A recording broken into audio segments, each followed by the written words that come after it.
Welcome to the Finer Femininity Catholic Women's Podcast, a podcast for Catholic women with traditional values, women who are striving for sanctity, learning to be more joyful and feminine in their vocations by studying Our Lady, the saints, and revered Catholic men and women. And now your host, mother of 11, grandmother of 26, Leanne Vanderputten.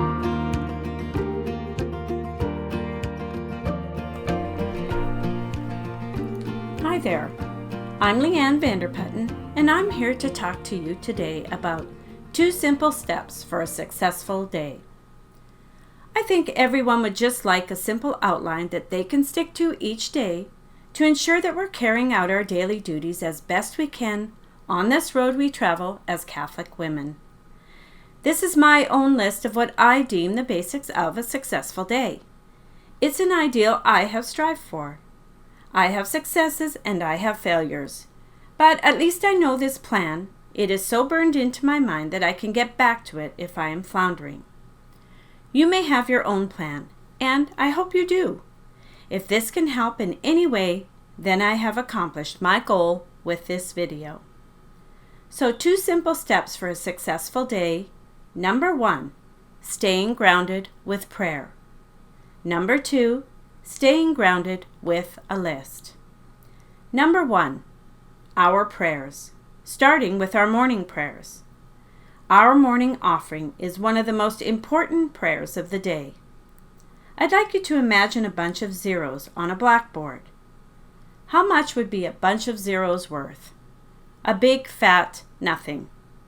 Now, put a 1 in front of them. Do they become a lot more valuable? Yes, they do. Kind of changes the picture, doesn't it? Our morning offering is like that 1. All of a sudden, all our thoughts, words, actions, sufferings of the day have value. Before our morning offering, they're not worth as much. After our morning offering, they are so much more valuable. All can be used as an offering to our Lord for our own happiness and salvation, and for the happiness and salvation of those we love. I do know that we often hit the ground running. Maybe we have to nurse a baby right away. We're helping our toddler, or our alarm didn't go off and we're running to school or work late. Let's just make sure we get that morning offering in. This is very important. Now, we should try to say our whole morning prayers, and I'm going to include a link in the details below that may be able to help you with your morning and night prayers. They're what I have said throughout the years. You should have a few other simple time slots for prayers throughout the day. Not too much and not too long, but enough to keep us and our family grounded all day long. I usually stop midday, around 3 o'clock, to say with whoever is at home at the time, our mercy chaplet. You could do any prayer you wish here. Maybe a litany, maybe the Holy Wounds chaplet. I have a lovely book with many different chaplets in it. You could switch it up each day if you like. Maybe a special prayer honoring our Lord's crucifixion because the hour is 3 o'clock. When my kids were younger, we would say the mercy chaplet, and that took 5 minutes. Then I set the timer for 15 minutes for quiet time. And then I gave them 3 choices. They could read a spiritual book, and if they were young, that would mean looking at the pictures of a children's spiritual book. They could pray, or they could rest. And yes, sometimes they did fall asleep.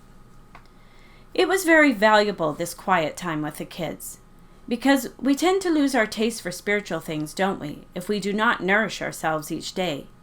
And once again, this is building a great habit with your children that they can carry on throughout their lives.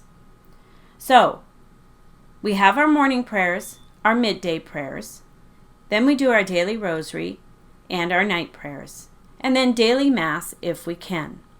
So, number 1, staying grounded with prayer. Let's keep that prayer life alive and well. And just a note, make sure you say your simple morning and night prayers with your little people so they get in the habit of this. This is very important. I said my own morning and night prayers by myself, hopefully before the kids got up, but not necessarily. And then I would gather the little people who weren't old enough to say their prayers yet. I'd sit down and have them kneel before me and say their prayers with them. They were simple, and eventually they memorized them and could say them on their own. This got them in the habit of morning and night prayers, because I've met Catholics who know the necessity of saying the daily rosary, and they do that. But they find the morning and night prayers quite daunting, because they weren't trained as youngsters. So do your children a favor and get them to say their morning and night prayers every day. Staying grounded in prayer is the basis of a successful day. We now have the grace to do what we need to do for the rest of the day, to make the right decisions, to get our work done, to deal with any crosses, etc. Number 2, staying grounded with a list. Make a list. I sure notice a difference when I get back to making my list. I accomplish so much more, and I don't forget so many things. I get myself a lovely journal-type book, I write my list in it, and then I turn to it during the day when I am floundering and getting distracted with things I don't need to get distracted with. Now here I'm not talking about my family. They're one big blessed distraction, a good one, and one that does need attending to. But you know, those other distractions, the ones we could do without, or that make us put off our priorities until later and then we're too tired. Making your list the night before is helpful, but if you haven't done that, snag a few moments as early as possible the next day to write your list. I use shortcuts to write mine down. For instance, MPR is morning prayers, NPR is night prayers, MCHAP is mercy chaplet. This makes the list writing quicker, and since I know the basics well, I know what I am talking about. Many of the other items, like the optional ones, I write the whole thing out. I have made the mistake of doing shortcuts on the other non-basic things on my list. When going back to it, I couldn't remember what it was I was writing down. This list, which is my number 2 step of a successful day, will help you with your number 1 step, staying grounded with prayer. Because you write down your spiritual items at the top of your list. After all, they are a top priority. Morning prayers, 3 o'clock prayer, rosary, night prayers. And if I go to daily mass, I will come home, write down daily mass, and then check it off. Make sure and check these spiritual things off when you are done. If you have accomplished those by the end of the day, you have accomplished the most important work of the day, because these very prayers will give us the grace to accomplish the other duties of the day. And even if it is one of those days and we get nothing else accomplished, maybe a child is sick, an unexpected visitor, a fridge that needs tending to because it quit working, etc., we still have those prayers, that time with God, and He will bless that, and will help us to embrace these other things that tend to throw us off kilter. As you think of things throughout the day, add them to your list, but don't overwhelm yourself. Stick to the priorities and a few other items. For me, I put down even the little things, like take out garbage. Then I can check it off, and it does give one a feeling of accomplishment, and it energizes me. The most important ones need to be checked off by the end of the day, like make dinner, do laundry, make lunches, check on mother, etc. Write them down. And for those ones you think of during the day and don't get to, just transfer them to the next day. To get into these habits, prayers, list making is very valuable. I want to show you a couple of examples of my list. Here's one day.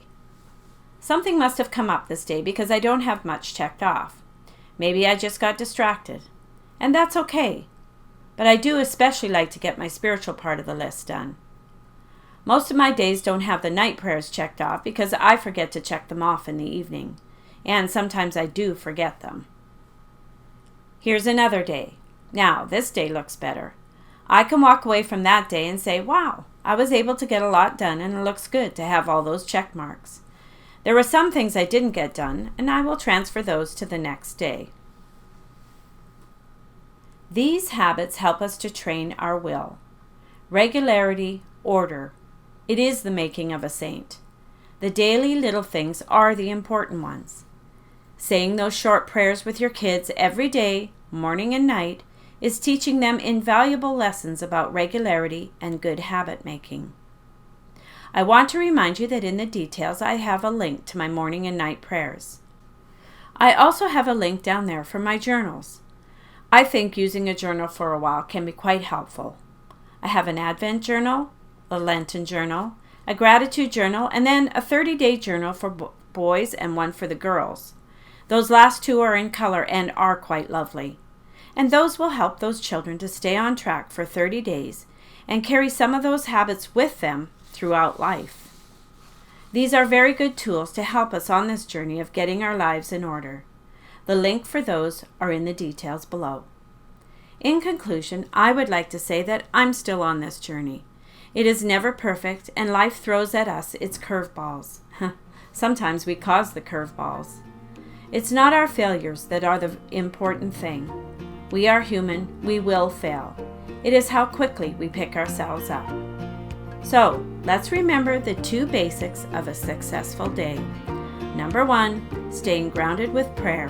And number 2, staying grounded with a list. Thank you for tuning in today, and God bless you. Thank you for joining us today. Please stop by the Finer Femininity website to enjoy articles on the single life, the married life, raising children, and the spiritual life, all written by solid Catholic authors. You can follow Finer Femininity on Facebook, Instagram, and Pinterest. God bless you, and see you next episode.